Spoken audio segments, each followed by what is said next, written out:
Most used Jeeps under $10,000 are cheap for a reason, but a few can still run past 300,000 miles without draining your wallet. Today, we're counting down the only used Jeeps worth buying under $10,000, and 3 models that could leave you facing a repair bill bigger than the vehicle itself. Starting the countdown at number 5 is the Jeep Comanche MJ. This one almost nobody talks about. The Comanche, or MJ, was a pickup truck built from 1986 to 1992, and it's basically an XJ Cherokee with a bed bolted on the back. That means when you get the 4.0-liter 6, you get the same legendary engine and drivetrain in a tough little truck, which makes it a future classic too. Jeep built 190,446 Comanches over the whole run, peaking at 43,718 in 1988 and falling to just 952 trucks in its final 1992 year, so they're genuinely rare now. And owners absolutely love these things. One Comanche owner on Kelley Blue Book said he picked his up for $1,300 with 95,000 miles and wasn't expecting it to last like it has. The 1987 to 1992 Comanche gets a 4.6 out of 5 owner rating, and 100% of reviewers recommend it. Owners rave about the 4.0 engine's strength and how dirt cheap it is to maintain since parts share with the Cherokee. As for the price, that's where it gets fun. Classic.com lists the average Comanche sale at $13,620, but that's thrown off by show trucks. You can still find honest 2.5-liter 4-cylinder and higher mileage examples under $10,000, with some dealer listings as low as $3,500. The 4.0 ones are the gold, but even the 2.5 4-cylinder is known to run forever. But while the Comanche is the wildcard pick, the next one is the absolute bargain king of the whole list. Number 4 is the Grand Cherokee ZJ.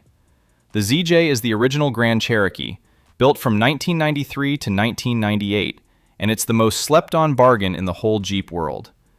This was Motor Trend's 1993 Truck of the Year, and it came with that same AMC-designed 4.0-liter 6, making 190 horsepower. Owners describe the straight 6 as one of the most reliable engines you can buy, and they're not wrong. One KBB owner said his 97 Laredo with the 4.0 had 240,000 miles, and the only things he'd ever done were plugs, wires, and a starter. He said it starts and runs every day strong and true. The 1993 to 1998 generation gets a 4.4 out of 5 owner rating on Kelley Blue Book, with 92% of owners recommending it. But there's one more thing worth knowing about the ZJ.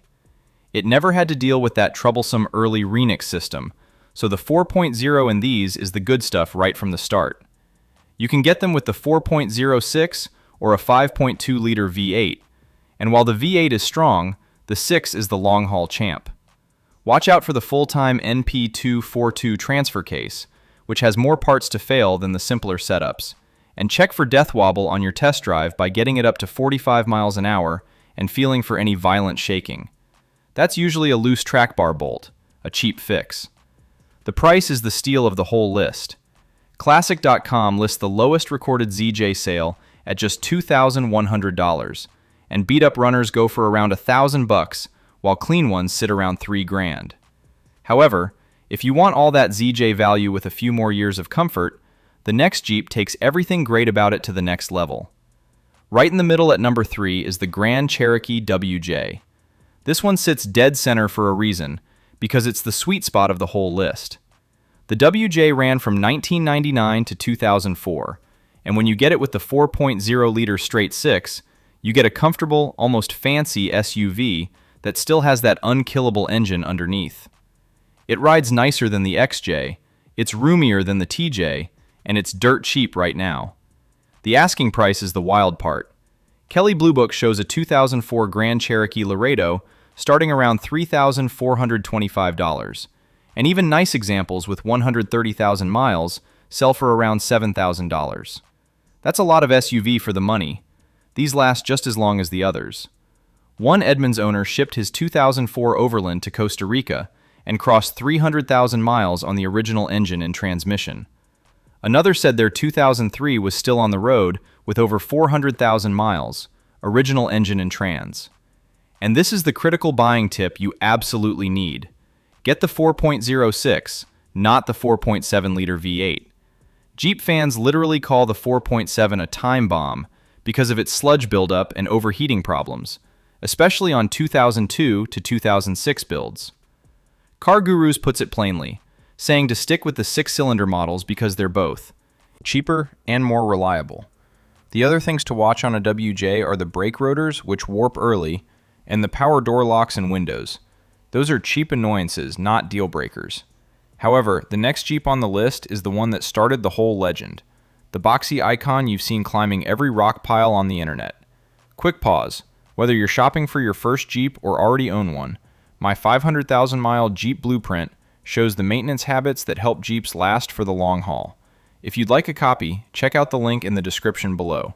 Now let's get back to the list. Number 2 is the Jeep Cherokee XJ.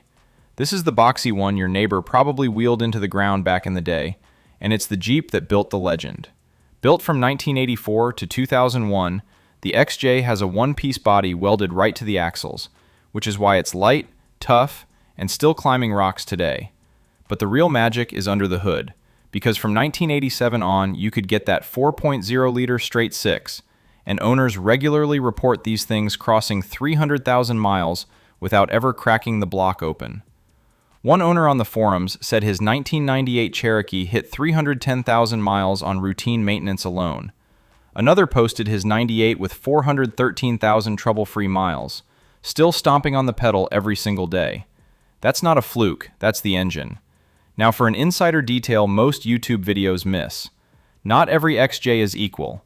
The earliest ones from 1987 to 1990 use something called the Renix engine management system.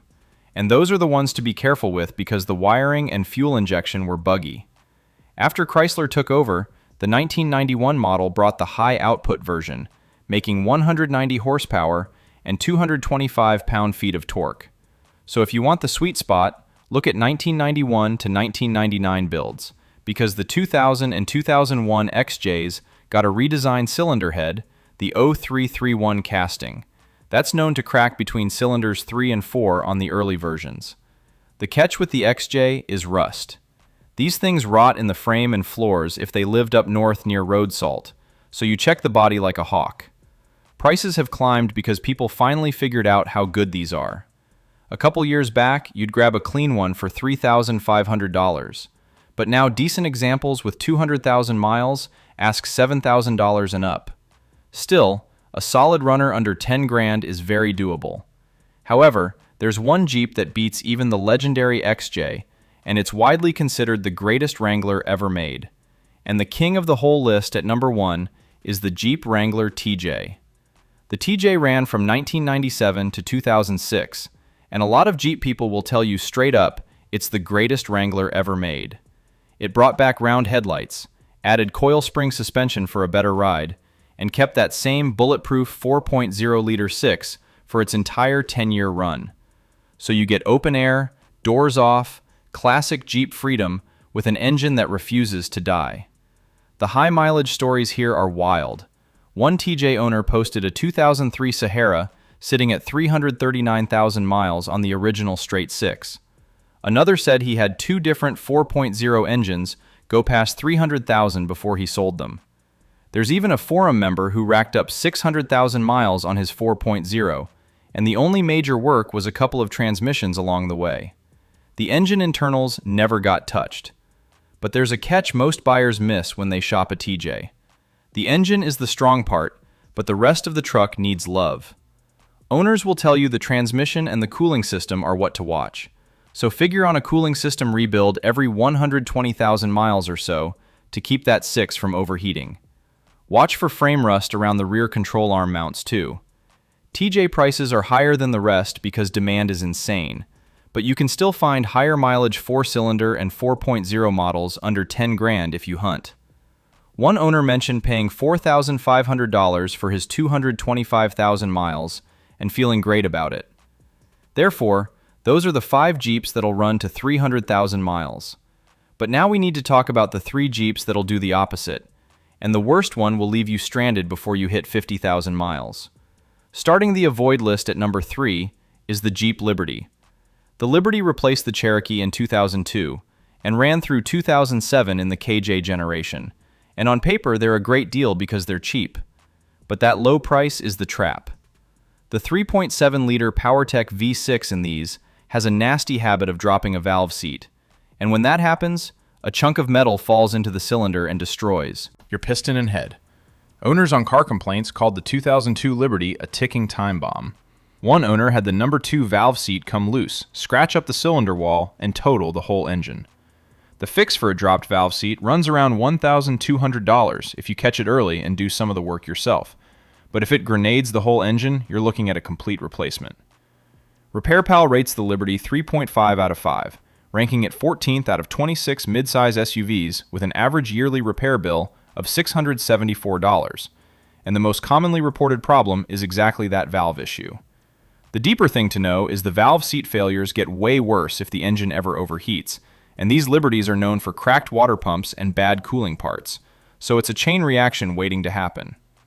Add in window regulators that fail constantly and ball joint problems, and you've got a Jeep that's cheap for a reason. But the next Jeep on the avoid list took a great idea and ruined its reputation with one absolutely terrible transmission. Number 2 on the avoid list is the Compass and Patriot duo. These two are twins, both built from 2007 to 2017, and they're everywhere on the cheap used market. And this is exactly why you should run away from them. A huge number came with a Jatco JF011 ECVT, a continuously variable transmission, and it's one of the worst things Chrysler ever put in a vehicle. The class action was called Zulsdorf versus FCA US LLC, filed by Capstone Law in the Central District of California as case number 5:18-CV-01877. The suit alleged FCA failed to disclose that this CVT caused sudden unexpected shaking, violent jerking, lagging, failure to accelerate, abrupt deceleration at highway speeds, and transmission failure requiring replacement. It covered 2010 to 2013 Patriots and Compasses, plus the 2010 to 2012 Dodge Caliber, and it claimed FCA knew about the defect since 2007. The transmissions overheat going uphill, drop into limp mode, and then die. One owner on the forum said his transmission shop sees several of these every single week. When that CVT fails, a new one runs $4,000 to $5,000, and a rebuilt unit is $2,000 to $3,000, which on a car worth a couple grand makes it totaled. There's a second problem too. The 2.4-liter Tiger Shark engine that came later was hit with its own oil consumption scandal, burning through up to a quart every 1,000 miles. And Jeep's fix was a software update. One Compass owner described losing 4 quarts of oil in 2 months, while the dealer called it normal. So you've got a bad transmission and a thirsty engine in the same cheap package. However, the absolute worst Jeep on this entire list is one a lot of people don't see coming, because it's modern, shiny, and looks like a smart buy from the dealer lot. And the absolute worst Jeep at number 1 is the Jeep Cherokee KL. This is the rounded Cherokee built starting in 2014, and it brought back the Cherokee name after years away. The problem is what's bolted to the engine, a ZF 9-speed automatic known as the 948TE, and it was a disaster from day one. The transmission was so bad Jeep actually delayed the 2014 launch to fix it, then shipped it anyway.